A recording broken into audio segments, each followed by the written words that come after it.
להבין למה מייקרוסופט ביזנס סנטרל זה ליגה אחרת מאשר פריוריטי או סאב ביזנס אחד. אני לא מדבר בכלל על תוכנות כמו חשבשבת או רווחית. אז תראו, זו תוכנה גלובלית עולמית שעובדים איתה בכל העולם. פריוריטי זו תוכנה מקומית שעובדים איתה בישראל.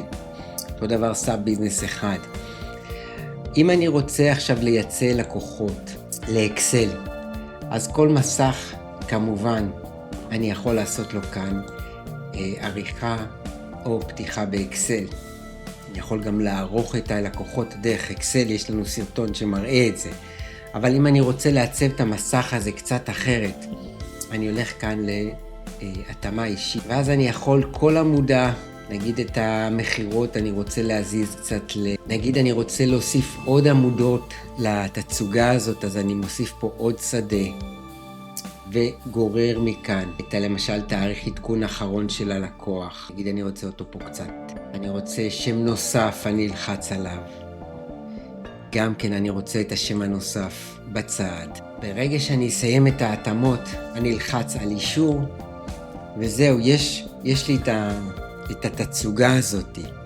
אני יכול עכשיו לעשות כאן סינונים. אני יכול לעשות כאן סינונים. למשל, כאן אני רואה תצוגה של כל הלקוחות, אבל אני יכול דרך הוספת סינונים ואיזה סינונים שאני רוצה, למשל לקוחות שהשתנו בחודש האחרון, מחירות מהחודש האחרון, אני אוסיף פה סינון עם שם השדה ומה אני רוצה לסנן, אני אשמור ויסגור.